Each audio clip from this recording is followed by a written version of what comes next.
Garde ton cœur plus que toute autre chose, car de lui jaillissent les sources de la vie. Proverbes chapitre 4, verset 23. Cette parole ne vient pas d'un homme. Elle vient du ciel. Elle est adressée à toi aujourd'hui par l'Esprit même de Dieu. Elle ne t'invite pas seulement à surveiller tes émotions ou à te méfier de certaines pensées. Elle te révèle un combat spirituel invisible, un appel urgent à la vigilance intérieure. Car le cœur n'est pas un simple organe, c'est une porte. Une porte par laquelle le Saint-Esprit entre ou reste à distance. Une porte que l'ennemi convoite en silence, sans fracas, mais avec persistance. Et si tu ne veilles pas, tu laisseras entrer ce qui finira par t'éloigner de la lumière. Pourquoi crois-tu que certaines prières ne portent plus de fruits? Pourquoi certaines voix célestes te semblent désormais lointaines? Parce qu'un cœur troublé devient sourd à la voix du Saint-Esprit. Et un cœur ouvert a tout fini par se fermer à l'essentiel. Dans cette vidéo, je vais te montrer pourquoi le Saint-Esprit insiste tant sur cette garde intérieure. Tu découvriras 7 principes bibliques puissants, 7 vérités cachées et 7 actes concrets pour transformer ta vie de prière. Reste bien jusqu'à la fin, car une prière t'y attend pour que ton cœur soit scellé dans la paix de Dieu. Et si ce message commence déjà à t'interpeller, laisse un pouce levé, abonne-toi à Lumière en Christ et écris en commentaire « Mon cœur appartient au Saint-Esprit, je le garderai pour lui ». Ce simple engagement peut ouvrir une brèche spirituelle dans ta vie. Maintenant, es-tu prêt à descendre dans ton cœur, là où tout commence vraiment? Depuis les origines, le cœur a toujours été le lieu central du dialogue entre l'homme et Dieu. Quand le roi David priait « Ô Dieu, crée en moi un cœur pur, renouvelle en moi un esprit bien disposé ». Psaume 51, verset 12, il ne cherchait pas un simple apaisement émotionnel.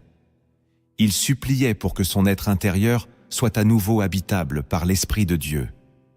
Le cœur, dans la Bible, ne désigne pas seulement les sentiments, mais tout l'espace spirituel intérieur où naissent les décisions, les intentions, les croyances. Jésus lui-même l'a affirmé avec clarté. C'est du cœur que viennent les mauvaises pensées, les meurtres, les adultères, les impuretés. Matthieu, chapitre 15, verset 19. Ce que l'homme vit à l'extérieur prend naissance dans ce qu'il tolère à l'intérieur. Et c'est précisément pour cela que le Saint-Esprit nous demande de veiller. Parce que le cœur est à la fois un champ de bataille et un sanctuaire. Dans Ézéchiel chapitre 36, verset 26, Dieu promet « Je vous donnerai un cœur nouveau, je mettrai en vous un esprit nouveau ». C'est là que réside la clé. Pour que le Saint-Esprit puisse agir puissamment en nous, le cœur doit être purifié, renouvelé, préservé. Mais dans ce monde saturé de bruit, de confusion et de compromis, cette vérité est souvent étouffée. On veille sur ses finances, sa réputation, ses relations. Mais on néglige la seule chose que Dieu nous demande explicitement de garder, le cœur.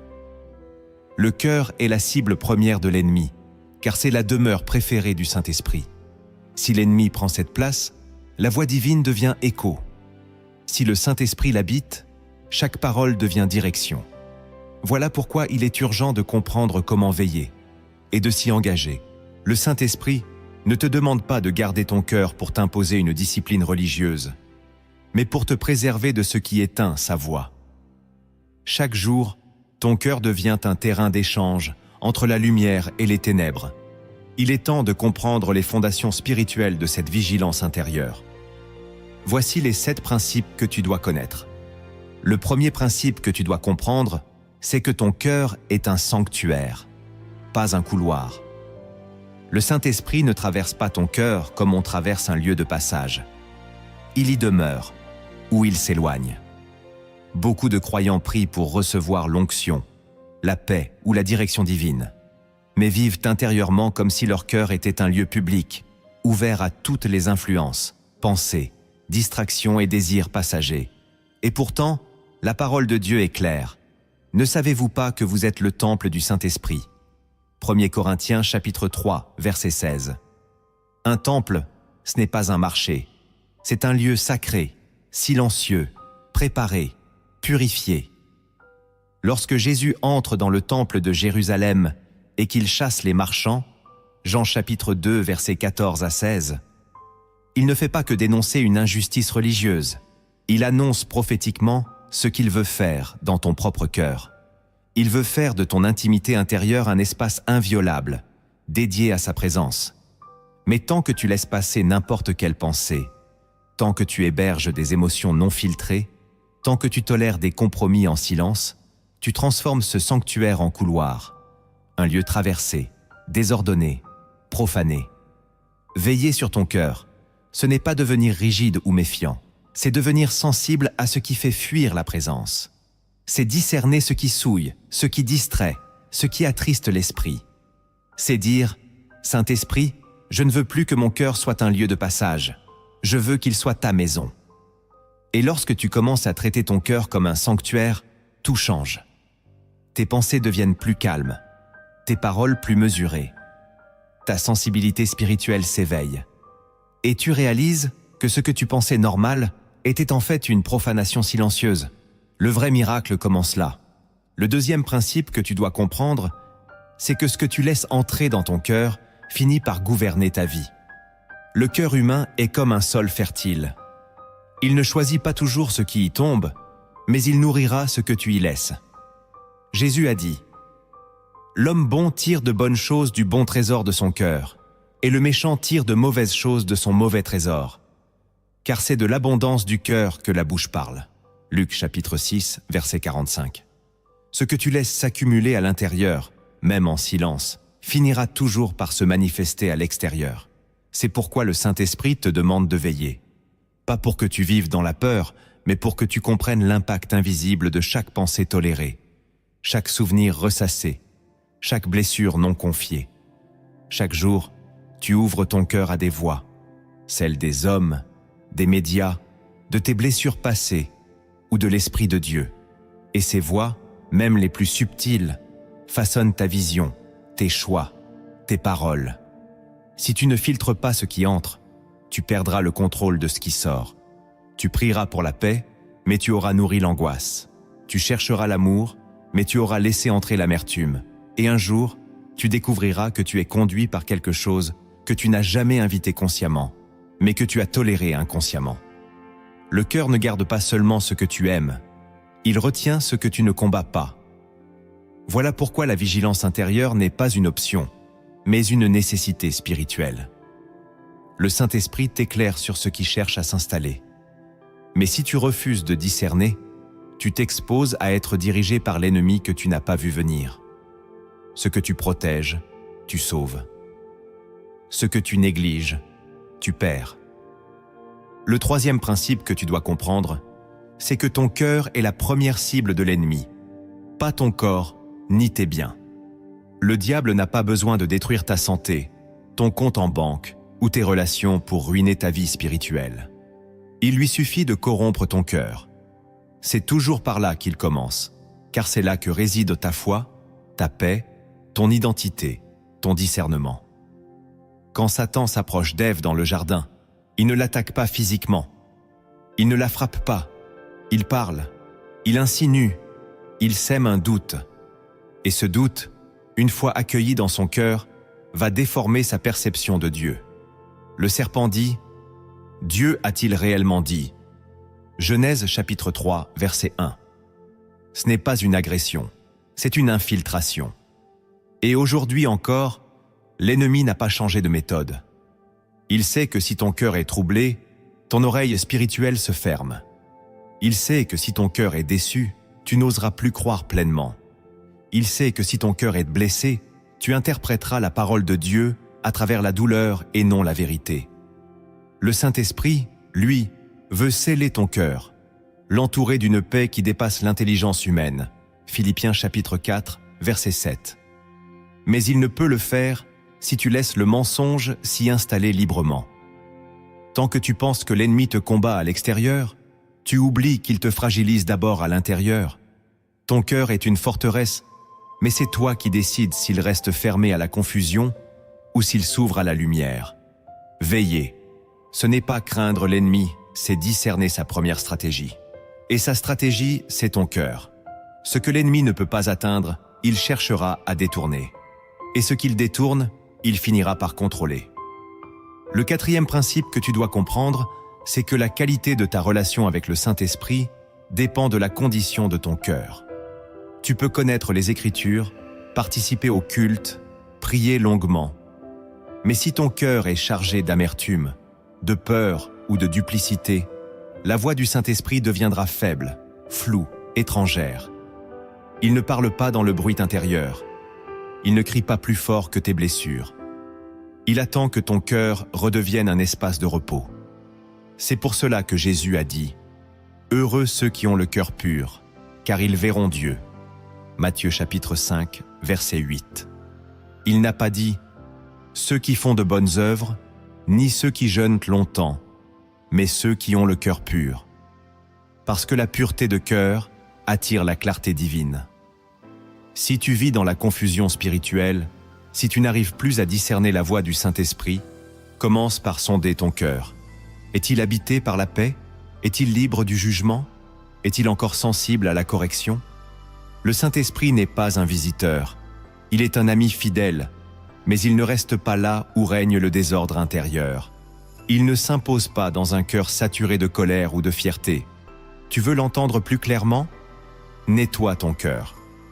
Ouvre-lui de nouveaux espaces. Reviens à cette sincérité que tu avais au début, quand tu pleurais dans la présence de Dieu sans honte. Reviens à ce cœur d'enfant, transparent, humble, ouvert. Le Saint-Esprit ne cherche pas une performance spirituelle, il cherche un cœur entier. Et lorsque ton cœur se redonne à lui sans masque ni résistance, sa voix devient à nouveau une évidence. Ce que tu ressens comme un silence de Dieu, parfois, n'est que l'écho d'un cœur trop rempli pour écouter. Le cinquième principe que tu dois comprendre, c'est que ton cœur façonne ta destinée plus que tes efforts.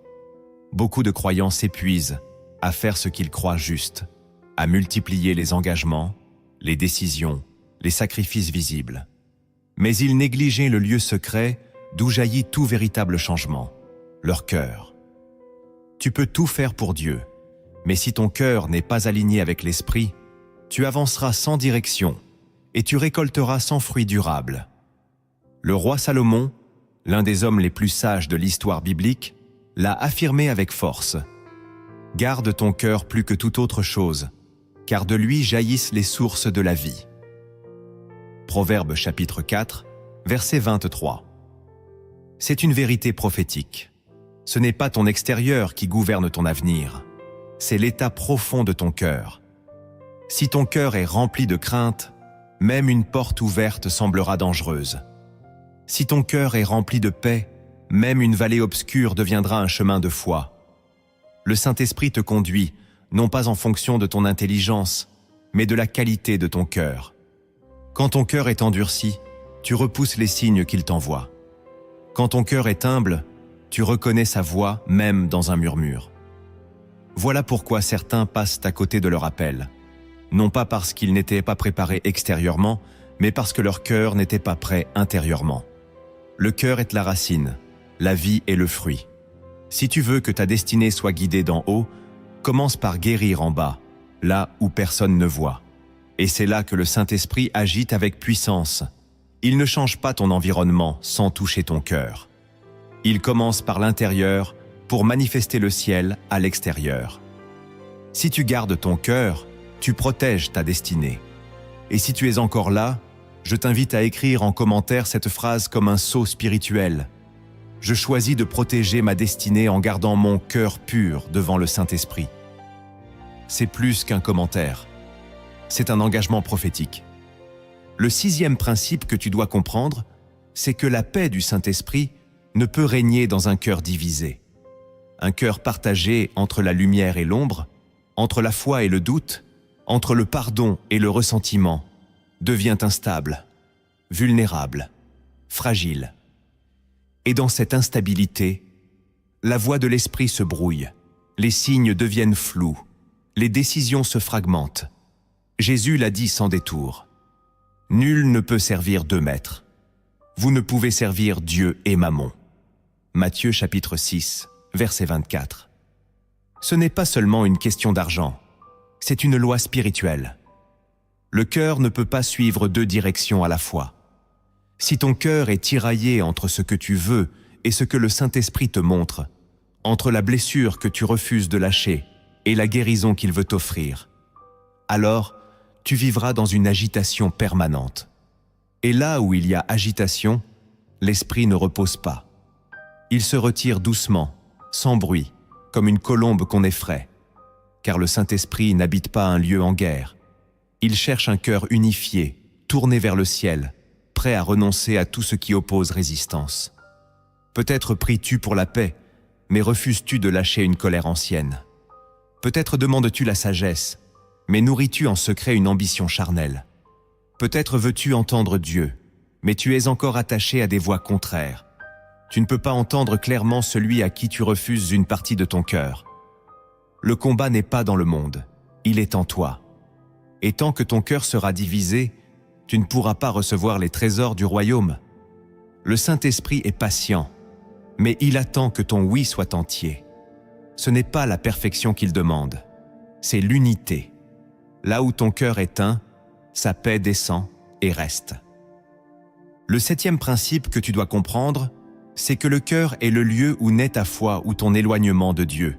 Ce n'est ni dans l'intellect, ni dans l'émotion que commence la véritable marche avec Dieu, mais dans le cœur. Car c'est du cœur que l'on croit pour parvenir à la justice, écrit l'apôtre Paul dans Romains chapitre 10, verset 10. Ce verset est fondamental. Il montre que la foi n'est pas une stratégie mentale, ni une impulsion émotionnelle, mais une position intérieure stable et vivante. Et si le cœur est malade, la foi devient fragile. Un cœur plein de blessures non traitées finira par douter de l'amour de Dieu. Un cœur plein de déceptions non remises entre les mains de l'esprit finira par douter de sa fidélité. Et un cœur qui doute, même discrètement, se ferme aux promesses du ciel.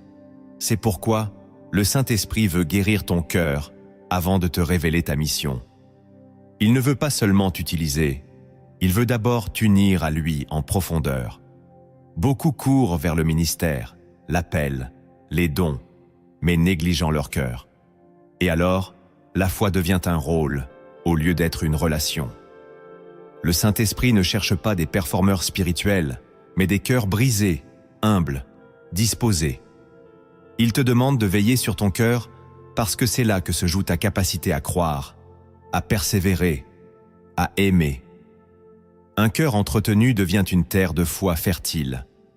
Un cœur abandonné devient un désert spirituel. Et dans ce désert, même les plus belles paroles bibliques résonnent comme des échos sans vie. Si tu veux que ta foi grandisse, si tu veux que ta relation avec le Saint-Esprit s'intensifie, commence par réparer ce cœur. Nettoie-le de l'amertume, guéris-le du passé, expose-le à la lumière divine. Car c'est dans un cœur vivant que naît une foi inébranlable. Maintenant que tu as saisi les fondations visibles, il est temps d'aller plus loin. Car au-delà de ce que l'on voit ou comprend, il existe des vérités cachées que le Saint-Esprit ne révèle qu'à ceux qui veillent. Cette révélation profonde, issue des Écritures, vont éclairer sur la puissance invisible d'un cœur gardé dans la lumière. La première vérité cachée que tu dois comprendre, c'est que le cœur est la première demeure que le Saint-Esprit veut purifier avant d'habiter pleinement en toi, avant d'élever une œuvre, avant de confier une mission, avant de relâcher une onction. L'Esprit de Dieu commence toujours par sonder, nettoyer et sanctifier le cœur. Cela ne se voit pas aux yeux des hommes, mais c'est ce qui compte le plus pour le ciel. Dans Psaume chapitre 139, versets 23 et 24, David prie « Sonde-moi, ô Dieu, et connais mon cœur. Éprouve-moi et connais mes pensées. Regarde si je suis sur une mauvaise voie et conduis-moi sur la voie de l'éternité. » Ce cri n'est pas une simple demande spirituelle. C'est un appel à l'intervention divine dans les profondeurs cachées. Car il y a dans le cœur humain des zones secrètes que seul le Saint-Esprit peut exposer. Des intentions déguisées en humilité, des blessures maquillées en prudence, des désirs mal ajustés déguisés en zèle. Le Saint-Esprit n'ignore rien de cela, et il ne le condamne pas immédiatement. Il attend que tu l'invites à sonder. Il attend que tu dises « Je veux être vrai. Je veux être guéri. » Tu peux prier fort, jeûner longtemps, servir fidèlement, mais si ton cœur reste fermé à ce processus de purification invisible, l'Esprit ne pourra jamais pleinement t'emplir. Il est saint, il est feu, et là où il y a des impuretés non offertes, sa présence reste limitée. Garde bien ceci. Le Saint-Esprit n'habite pas là où le cœur se cache. Il repose là où le cœur s'ouvre, même s'il tremble. C'est dans cette nudité spirituelle, dans cette vérité intérieure, que sa puissance descend. Et lorsque tu laisses le Saint-Esprit purifier ton cœur, tu ne deviens pas seulement plus fort, tu deviens habitable. La deuxième vérité cachée que tu dois comprendre, c'est que le Saint-Esprit ne révèle pleinement les choses de Dieu qu'à ceux dont le cœur est détaché du monde. Beaucoup cherchent la profondeur spirituelle sans jamais renoncer à l'attachement intérieur, à ce qui les lie encore à la terre. Mais l'Esprit ne parle pas avec clarté dans un cœur encombré. Il ne déverse pas les mystères du ciel dans un cœur saturé d'ambition, de comparaison ou de distraction. Paul l'affirme dans 1 Corinthiens chapitre 2, verset 14. « Mais l'homme naturel ne reçoit pas les choses de l'Esprit de Dieu, car elles sont une folie pour lui, et il ne peut les connaître, parce que c'est spirituellement qu'on en juge. Cela signifie que tant que ton cœur reste ancré dans une logique humaine, le besoin d'être reconnu, la peur du manque, la recherche de contrôle, tu ne pourras pas saisir les révélations profondes de l'Esprit. Le cœur attaché au monde n'est pas seulement distrait, il devient aveugle. Il lit la Bible sans en recevoir la lumière. Il prie sans entendre l'écho du ciel. Et il avance, mais sans direction divine. Le Saint-Esprit cherche des cœurs disponibles, pas parfaits, mais désengagés des attaches intérieures qui corrompent la vision.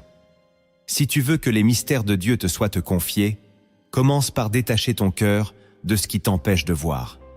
Ce n'est pas l'abondance extérieure qui est un problème, c'est l'attachement intérieur. Tu peux posséder des choses, mais ne les laisse jamais posséder ton cœur.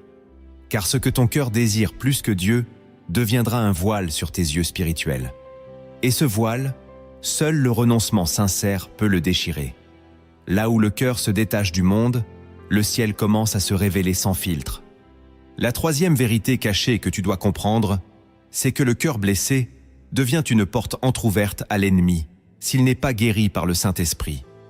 Dans le silence de certaines douleurs non dites, dans les souvenirs qu'on repousse mais qu'on n'affronte jamais, se cache une faille spirituelle redoutable.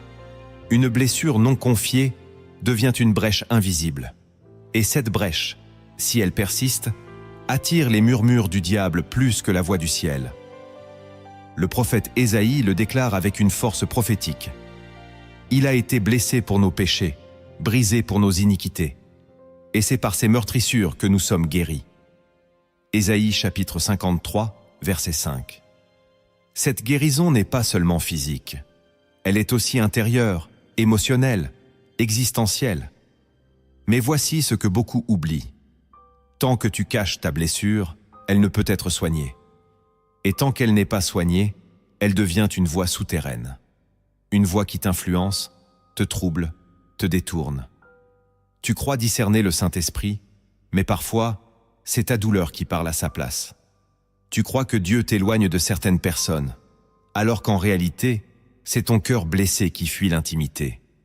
Tu crois être prudent, mais c'est la peur de revivre une trahison qui te pousse. Le Saint-Esprit, lui, veut faire la lumière sur cette blessure. Non pour t'exposer, mais pour te restaurer. Car il sait que cette fissure, si elle n'est pas refermée, deviendra une stratégie pour l'ennemi. L'ennemi n'a pas besoin d'entrer par effraction. Il cherche les portes entr'ouvertes. Et la blessure est souvent celle que tu crois avoir oubliée. Si tu veux marcher dans la clarté, si tu veux être conduit par l'Esprit sans distorsion, laisse-le guérir ce qui t'a été volé. Car un cœur guéri devient un terrain pur. Et sur ce terrain, la vérité pousse sans obstacle. La quatrième vérité cachée que tu dois comprendre, c'est que le Saint-Esprit mesure ta maturité spirituelle à la manière dont tu réagis dans ton cœur, pas à ce que tu fais extérieurement. Tu peux impressionner les hommes par tes prières, ton langage spirituel, tes engagements visibles, mais le ciel regarde ailleurs. Le ciel regarde ta réaction intérieure quand tu es ignoré, trahi, contredit, blessé. C'est là que se révèle qui tu es réellement. Le livre des Proverbes nous enseigne. Comme dans l'eau, le visage répond au visage. Ainsi le cœur de l'homme répond à l'homme. Proverbes chapitre 27, verset 19. Ce que tu montres peut être ajusté, mais ce que ton cœur reflète est authentique. Lorsque tu es testé dans l'humiliation ou dans l'injustice, quelle voix monte en toi? Est-ce la voix du pardon ou celle de la revanche silencieuse? Est-ce l'amour ou le jugement qui prend le dessus? Le Saint-Esprit observe cela, non pour te condamner, mais pour t'élever. Car il ne peut confier des choses plus grandes qu'à ceux dont le cœur tient ferme dans les petites tensions. Il veut forger en toi une force douce, une stabilité intérieure, une paix qui ne dépend pas des circonstances. Tant que ton cœur réagit selon la chair, colère, offense, envie, fermeture, tu restes bloqué dans les cycles invisibles de l'immaturité spirituelle. Tu tournes en rond, priant pour aller plus loin, mais incapable de supporter les poids invisibles que porte la vraie croissance. Ce n'est pas la puissance que Dieu donne d'abord, c'est la stabilité du cœur. Et cette stabilité se révèle dans les moments où personne ne te voit. Le Saint-Esprit cherche des cœurs que l'opposition n'ébranle plus, que l'épreuve ne déforme plus, que le rejet ne détourne plus, car c'est dans ces cœurs-là que repose la gloire. La 5e vérité cachée que tu dois comprendre, c'est que le silence apparent du Saint-Esprit est souvent une invitation à sonder ton cœur, pas un signe de son absence. Beaucoup paniquent quand ils n'entendent plus sa voix comme avant. Ils croient que Dieu les a oubliés, ou qu'ils ont commis une faute irréparable. Mais dans bien des cas, ce silence est une stratégie céleste. Ce n'est pas un abandon, c'est un appel au recentrage. Car parfois, le Saint-Esprit se tait pour que tu apprennes à entendre ce qui parle encore en toi à sa place. Ton orgueil, ton impatience, ton attachement à certains résultats, ou même ta dépendance aux émotions. Le silence du ciel met en lumière les bruits de la terre. Il révèle ce que tu n'entendais plus tant que l'onction coulait avec abondance. Dans Lamentations chapitre 3, verset 40, il est écrit « Recherchons nos voies et sondons, et retournons à l'Éternel. » Ce verset est un miroir spirituel. Quand tout semble figé à l'extérieur, Dieu te pousse à regarder en profondeur. Et là, dans le silence, tu découvres si ton cœur est encore aligné. Si tu pries pour sa présence ou pour ton confort. Si tu le cherches pour lui ou pour ce qu'il peut faire. Le Saint-Esprit se tait parfois pour que ton cœur parle et que tu entendes ce qui en sort réellement. Si tu acceptes ce silence comme un test d'amour, tu grandiras. Si tu le refuses, tu tomberas dans l'activisme ou le découragement. Mais si, dans ce silence, tu dis « Sonde-moi encore, Saint-Esprit, je suis à toi », alors il reviendra et il parlera plus fort, plus clairement, plus profondément qu'avant. Le silence, dans le royaume de Dieu, est souvent le prélude à une visitation. Et si tu ressens que cette parole te parle directement, je t'invite à écrire en commentaire. Même dans le silence, je choisis d'aimer et de garder mon cœur pour le Saint-Esprit. Que cette phrase scelle ton engagement dans les temps cachés. La 6e vérité cachée que tu dois comprendre, c'est que le Saint-Esprit façonne ta destinée par les décisions silencieuses de ton cœur, bien plus que par les grandes déclarations publiques. Ce n'est pas ce que tu proclames devant les autres qui détermine ton avenir spirituel, mais ce que tu choisis dans l'intimité, quand personne ne regarde, quand il n'y a ni reconnaissance, ni récompense visible.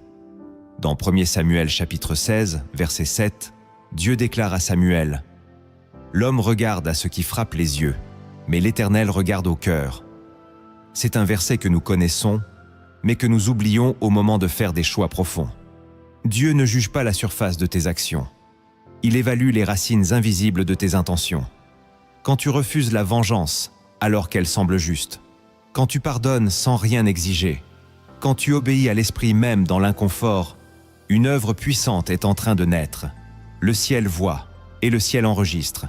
Le Saint-Esprit n'est pas impressionné par les gestes spectaculaires. Il s'incline devant les décisions secrètes d'un cœur qui lui reste fidèle. Ton avenir ne se construit pas seulement par des événements visibles, mais par une série de renoncements, de fidélités discrètes, de oui silencieux. Ce sont ces moments, accumulés, qui préparent le terrain de ton élévation. Et lorsque le moment vient pour Dieu de te confier davantage, ce ne sont pas tes talents qu'il regarde en premier, mais les fondations que ton cœur a posées dans le secret. Voilà pourquoi le Saint-Esprit insiste tant sur la garde du cœur.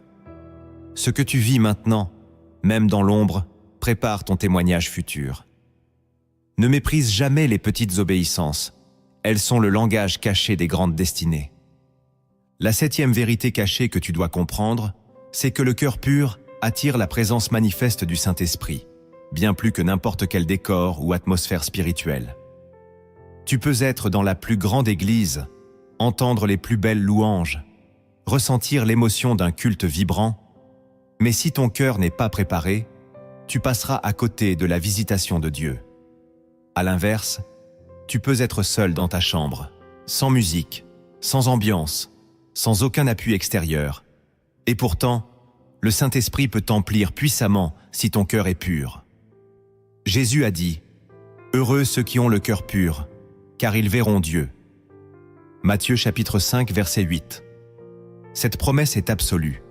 Elle n'est pas liée à un lieu, un moment ou un ministère. Elle est liée à l'état intérieur. Le cœur pur ne signifie pas le cœur parfait. Il signifie un cœur sans mélange, un cœur sincère, un cœur disposé. Le Saint-Esprit est attiré par la vérité. Il est repoussé par le double langage, la dissimulation, les intentions floues. Tu veux vivre sa présence de manière tangible? Apprends à venir à lui avec rien d'autre que toi-même. Apprends à dire « Je n'ai pas les mots justes, je n'ai pas les chants, mais j'ai un cœur honnête, Saint-Esprit. » Et c'est là que le feu descend. Là que l'onction s'épanche. Là que l'intimité devient réelle. Ce que tu cherches dans l'agitation extérieure se trouve déjà en toi, si ton cœur devient un autel consacré. Le ciel ne descend pas là où les lumières brillent. Il descend là où le cœur s'abandonne. Et ce cœur-là, même en silence, fait trembler l'enfer. Veille donc sur ton cœur, car c'est là que le ciel choisit de venir habiter. Maintenant que tu connais les fondements et les vérités invisibles liées à ton cœur, il est temps de passer à l'action. Car la connaissance sans transformation devient une illusion dangereuse. Le Saint-Esprit ne t'éclaire pas pour t'informer, mais pour t'amener à marcher. Voici comment, concrètement, tu peux aligner ton cœur avec le ciel et vivre une transformation durable. Le premier acte que tu dois poser pour aligner ton cœur avec le Saint-Esprit, c'est exposer tes blessures cachées dans la prière, sans défense ni justification. Tant que tu caches ce qui t'a brisé, tu empêches la guérison de Dieu d'atteindre ses racines. Le Saint-Esprit ne guérit pas ce que tu refuses de nommer. Il ne restaure pas ce que tu protèges par orgueil ou peur. David l'a compris lorsqu'il déclara « Tant que je me suis tu, mes os se consumaient, mais je t'ai fait connaître mon péché, je n'ai pas caché mon iniquité, et tu as pardonné. » Psaume 32, versets 3 à 5. Ce passage ne parle pas seulement du péché, mais aussi du cœur qui choisit la transparence au lieu de la retenue. Lorsque tu pries, ne viens pas avec des phrases toutes faites. Viens avec ton vrai toi. Dis au Saint-Esprit ce que tu n'as jamais osé formuler, même seul. Parle-lui de cette trahison que tu fais semblant d'avoir surmontée, de cette jalousie qui te ronge quand tu vois d'autres réussir, de cette peur que tu maquilles en prudence spirituelle. Ce n'est pas l'émotion qui guérit, c'est l'authenticité. L'Esprit de Dieu ne fuit pas ton chaos intérieur, il fuit seulement ta façade. Il ne cherche pas une prière parfaite, mais une prière honnête. Et dans ce moment brut, sans masque, quelque chose se produit. Une paix douce descend. Une lumière pénètre des coins oubliés. Et ton cœur commence à respirer autrement. Ce que tu caches te garde captif. Ce que tu exposes, Dieu le reprend en main. Tant que tu refuses d'ouvrir ce coffre ancien, l'ennemi y conservera ses droits. Mais dès que tu dis « Viens, Saint-Esprit », Voici ce que je n'ose plus regarder seul. Alors le processus de restauration commence, et rien ne pourra plus l'arrêter. Le deuxième acte que tu dois poser pour aligner ton cœur avec le Saint-Esprit, c'est renoncer consciemment à toute attache intérieure qui concurrence sa présence.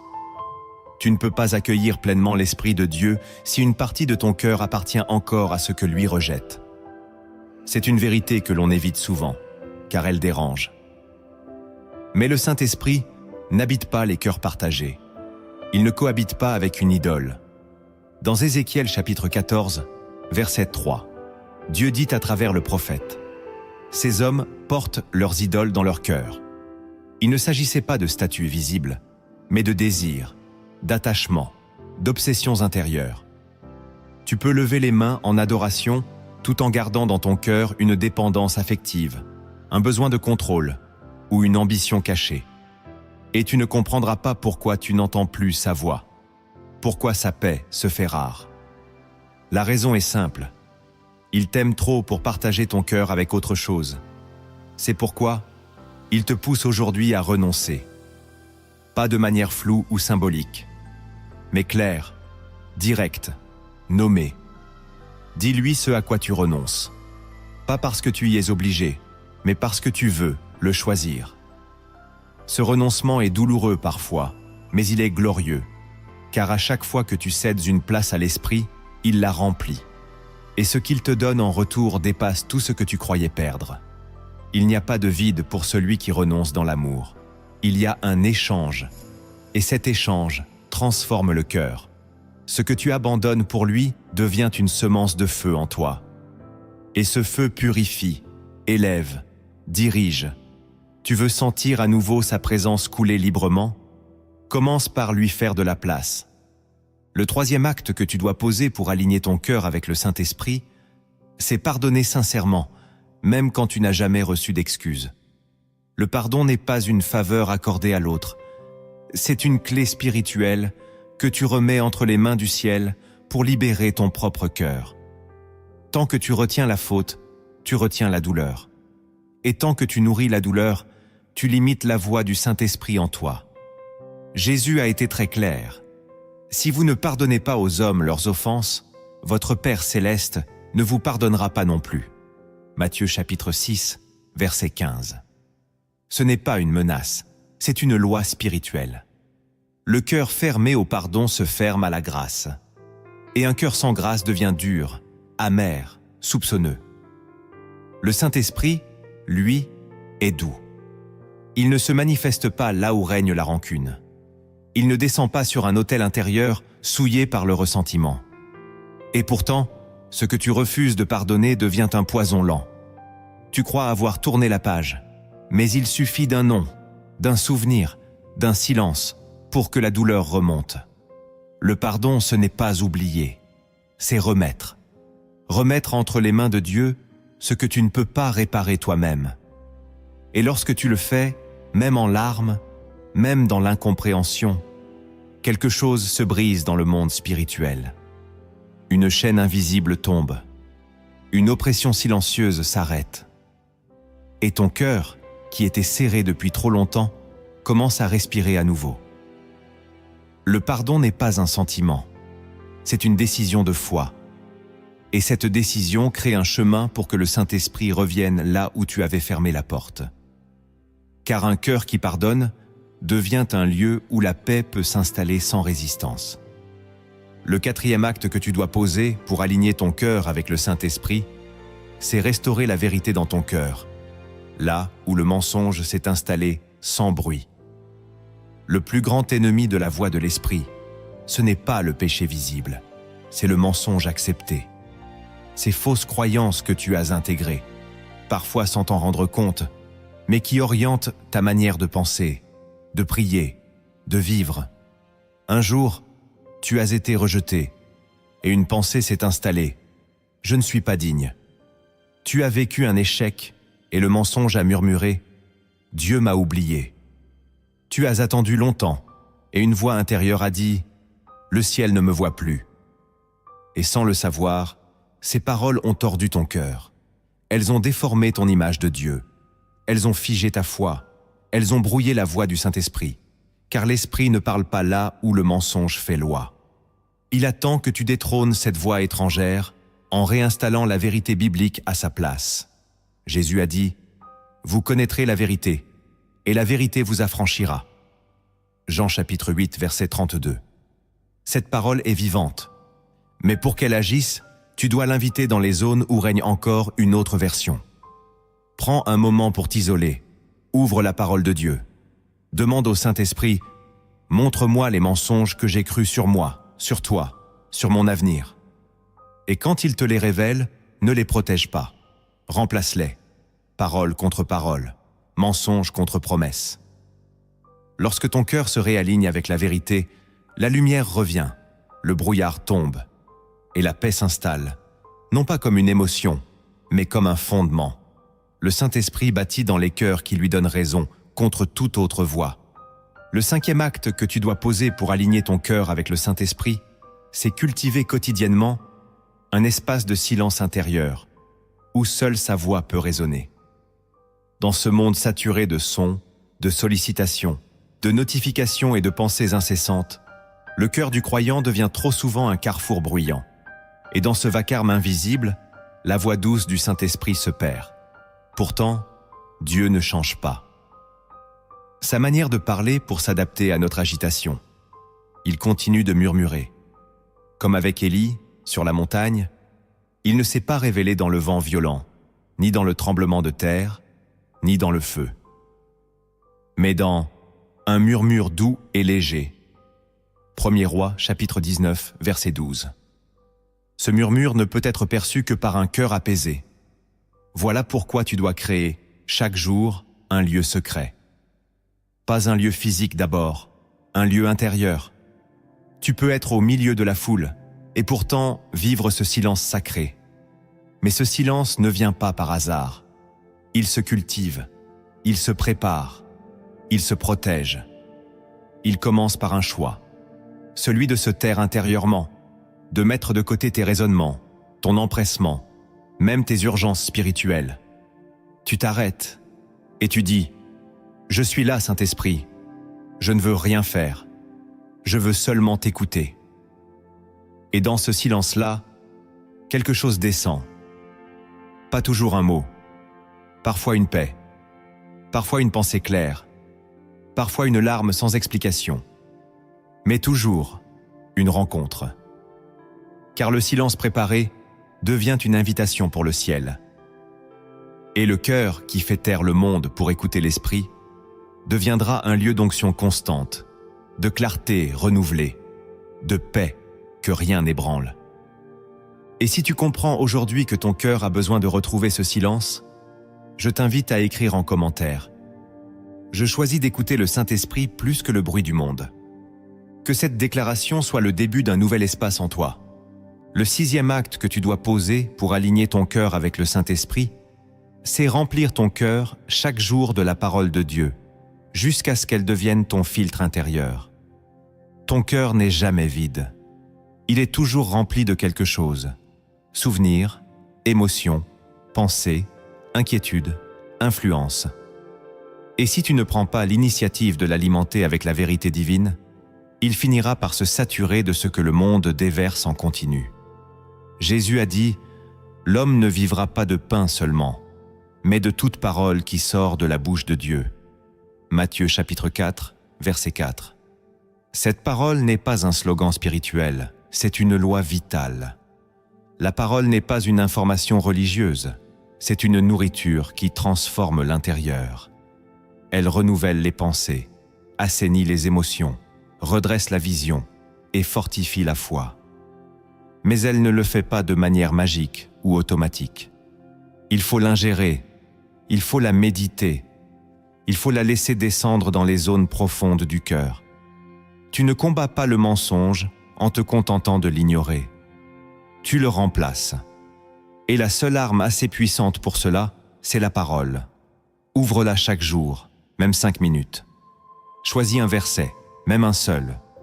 Répète-le, déclare-le, laisse-le t'envahir, et tu verras. Ta manière de penser changera sans effort. Ta paix s'élargira. Ton discernement deviendra plus vif, car ce que tu nourris en toi finit par dominer ce que tu ressens autour de toi. Le Saint-Esprit aime habiter un cœur rempli de la parole, car dans ce cœur-là, il trouve de la matière pour parler, pour convaincre, pour conduire. Ce que tu déposes dans ton cœur aujourd'hui détermine ce que l'Esprit utilisera demain. Et si ce message t'a parlé, je t'invite à partager cette vidéo autour de toi. Tu ne sais pas à quel point ton geste peut être une réponse à la prière silencieuse d'un frère, d'une sœur, d'une âme en attente. Ce que tu viens de recevoir peut ouvrir des cœurs, libérer des consciences, guérir des blessures. Alors sème à ton tour. Le 7e acte que tu dois poser pour aligner ton cœur avec le Saint-Esprit, c'est demeurer dans la gratitude, même quand tu ne ressens rien. Le cœur qui apprend à remercier sans condition devient une terre que le Saint-Esprit peut arroser en toute saison. Trop souvent, nous attendons un miracle pour louer, une percée pour nous réjouir, une émotion pour remercier. Mais la gratitude véritable n'est non dans l'abondance, mais dans la confiance. Paul l'a déclaré avec force. « Rendez grâce en toute pauvre chose, car c'est à votre égard la volonté de Dieu en Jésus-Christ. » 1 Thessaloniciens chapitre 5, verset 18. En toute chose. Pas seulement quand c'est facile. Pas seulement quand tout va bien. Car la gratitude dans la sécheresse est un acte prophétique. Elle annonce à ton cœur que Dieu reste Dieu, même quand tes yeux ne voient rien. Et le Saint-Esprit se plaît à demeurer là où la foi s'exprime dans la louange silencieuse. Remercier, ce n'est pas nier la douleur, c'est proclamer que celle-ci ne définira pas ton atmosphère intérieure. Lorsque tu remercies alors que ton âme vacille, tu rends témoignage au ciel que ton cœur appartient toujours à la lumière. Et ce témoignage a du poids. Il attire la présence divine comme un encens pur. Ne laisse pas ton cœur devenir ingrat à cause du manque.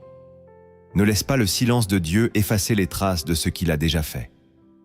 Rappelle-toi, proclame, chante, écris, même à voix basse, même sans émotion. La gratitude devient un canal de visitation, car là où le cœur bénit sans condition, l'esprit descend sans limite. Et maintenant, écoute cette histoire inspirée des cieux, une parabole qui cache une clé puissante pour ton propre cœur. Il y avait, dans un village sec et oublié, un vieux puits de pierre au milieu d'un champ abandonné. Les enfants n'y jouaient plus. Les anciens disaient qu'il était tari. Et depuis des années, personne n'y versait une goutte d'eau. Le puits était là, silencieux, entouré de ronces et de poussière, comme un vestige inutile. Un jour, un étranger arriva dans le village. Il portait une simple tunique, une lanterne et un petit seau de cuir. Il demanda aux habitants « Où est le cœur de ce lieu ?» On rit. On haussa les épaules. Puis on lui montra, sans conviction, le vieux puits oublié. Il s'en approcha, s'agenouilla et toucha les pierres. Il dit doucement « Ce puits n'est pas mort. Il est juste scellé par l'oubli. » Les gens le regardaient avec méfiance. Il sortit alors son seau, y versa une petite quantité d'eau pure et la fit couler doucement dans l'ouverture du puits.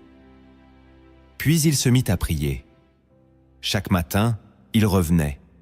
Il versait un peu d'eau, chantait une parole d'espérance et attendait. Au début, rien ne changeait. Mais au bout de 7 jours, un murmure d'eau se fit entendre. Une larme souterraine, une veine d'humidité. Le 15e jour, l'eau remonta. Claire, fraîche, vivante. Le puits s'ouvrit de nouveau, comme si la terre elle-même se souvenait de sa vocation. Les gens accoururent, émerveillés. Ils burent, ils se lavèrent, et bientôt, tout autour du puits, la végétation reprit vie. Le champ autrefois stérile devint un jardin. Alors, l'étranger se releva, sourit et dit « Ce puits, c'était le cœur de ce village. Et comme tout cœur, il n'a besoin que d'un peu d'eau vivante et de quelqu'un qui croit encore. » Puis il disparut, sans bruit. Cette histoire n'est pas celle d'un simple puits oublié. C'est celle de ton cœur. Car comme ce puits enfoui sous la poussière, ton cœur peut paraître sec, silencieux, incapable d'aimer ou d'espérer à nouveau. Tu as peut-être cru un jour que tout était tari en toi, que la source s'était fermée, que la paix ne reviendrait plus, que la voix du Saint-Esprit s'était tue à jamais. Mais la vérité, c'est que ton cœur n'est jamais définitivement mort. Il est juste scellé par l'oubli, recouvert par le découragement, figé par les blessures que tu n'as jamais osé regarder. Et l'étranger dans cette parabole, c'est le Saint-Esprit. Celui qui revient, jour après jour, avec douceur, avec patience, pour verser un peu d'eau vivante là où toi, tu ne crois plus. Il ne vient pas accuser, il vient raviver, il vient réveiller en toi ce que tu croyais perdu. Il sait que dans les profondeurs, il reste une veine, une étincelle, un murmure. Il sait que ton cœur peut redevenir une source. Mais pour cela, il faut que tu laisses couler l'eau de la parole, que tu recommences la prier, même un peu, que tu dises un simple « Viens, esprit de vie, je suis encore là ». Et tu verras, l'eau remontera, lentement peut-être, mais sûrement. Le cœur qui accepte de recevoir à nouveau, même une goutte, redeviendra un jardin. Car là où l'esprit trouve foi, il fait refleurir ce que le désert avait étouffé. Alors, ne déclare jamais ton cœur mort. Il suffit d'une goutte et d'un peu de foi. Le reste, c'est lui qui l'accomplira. Ton cœur, c'est le lieu sacré où tout commence. Ce n'est ni ton passé, ni ton entourage, ni tes dons visibles qui déterminent ton avenir spirituel. C'est la condition invisible de ton cœur. Le Saint-Esprit ne cherche pas des performances. Il cherche des cœurs vrais, disponibles, purifiés. Des cœurs qui acceptent d'être sondés. Des cœurs qui renoncent à l'amertume, qui pardonnent sans condition, qui choisissent la vérité au lieu du confort. Si tu comprends cela aujourd'hui, alors tu sais que ton appel n'est pas lointain. Il est proche. Il est là, à l'intérieur. Le ciel n'attend pas que tu fasses plus. Il attend que tu gardes ton cœur et que tu le laisses y habiter pleinement. Reviens à ce lieu caché. Reviens à cette paix qui ne dépend pas de ce que tu traverses. Car quand le cœur est gardé, tout devient direction, tout devient lumière, tout devient offrande. Alors je t'invite à poser un acte. Abonne-toi à Lumière en Christ si ce message a résonné en toi. Like la vidéo si tu sens que l'Esprit t'a parlé. Et laisse un commentaire, une parole d'engagement, une prière, une révélation. Car c'est souvent dans un mot simple que commence un grand retournement. Et surtout, partage cette vidéo à quelqu'un qui a besoin de restaurer son cœur. Peut-être que ce partage sera pour lui la première goutte qui rouvre le puits. Saint-Esprit, je viens devant toi, sans masque, sans défense. Je ne te parle pas depuis ma tête, ni depuis mes émotions, mais depuis mon cœur, tel qu'il est aujourd'hui. Je te le présente. Fatigué peut-être, blessé sûrement, mais encore ouvert, encore prêt. Tu vois ce que moi-même je ne sais pas nommer. Tu vois les nœuds, les silences, les colères enfouies.